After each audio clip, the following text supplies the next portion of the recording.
Ես ուզում եմ խորին շնորհակալությունը հայտնել երեկվա օրը ինձ հետ անցկացնելու, իսկապես ես զգում եի բոլորի աջակցությունը, այս գործընթացը իրապես քաղաքական բնույթ է կրում, քանի որ դատարանի կողմից ներկայացված բոլոր փաստարկները,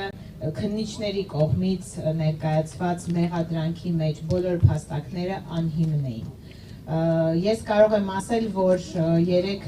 երբ որ արդեն տուն գնացի, բավականին ուսումնասիրեցի լրատվամիջոցներում կայացած այդ իրարանցումը, երևում է, որ իշխանականները խառնվել են իրար։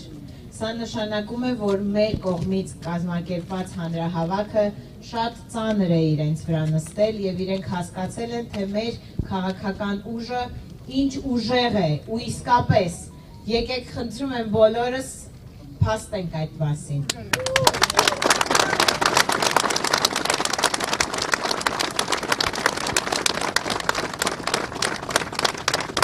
Քննիչները այդպես էլ մինչև դատական նիստի ավարտը այդպես էլ չկարողացան բերեն գեթ մեկ հիմնավորված փաստարկ, որի հիման վրա իրենց կողմից ներկայացված միջնորդությունը կբավարարվեր։ Ես նաև շնորհակալություն եմ հայտնում մեր դատարանին նման որոշում կայացնելու համար։ Իրականում խափանման միջոցի անհրաժեշտություն եւս չկար, բայց մենք հարգում ենք դատարանի որոշումը եւ կմնանք, այսպես ասած, իրենց կողմից ներկայացված սահմանափակումների շրջանակներում։ Եվս մեկ անգամ շնորհակալություն, ես չէի կարող այսօր չգայի, քանի որ Սամվել Կարապետյանի դատավարությունը մեզ համար այս պայծրությամբ կարևոր իրադարձությունն է, որը տեղի է ունենում այս դատարանի պատերի ներքո, ուզում եմ ասել, որ ինչ ուզում է լինի, ուզում է մեր կուսակցության անդամների բոլորին էլ ձերբակալել, միևնույնն է ժողովուրդը մեզ հետ է,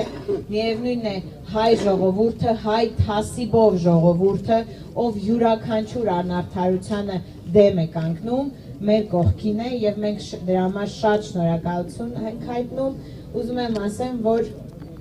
այսօր լիահույս եմ, որ դատարանը ճիշտ որոշում կկայացնի եւ Սամվել Կարապետյանը մեր կողքին կլինի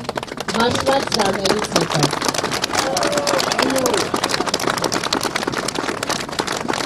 Ազատություն Սամվել Կարապետյանին եւ ազատություն փոփոխություններին։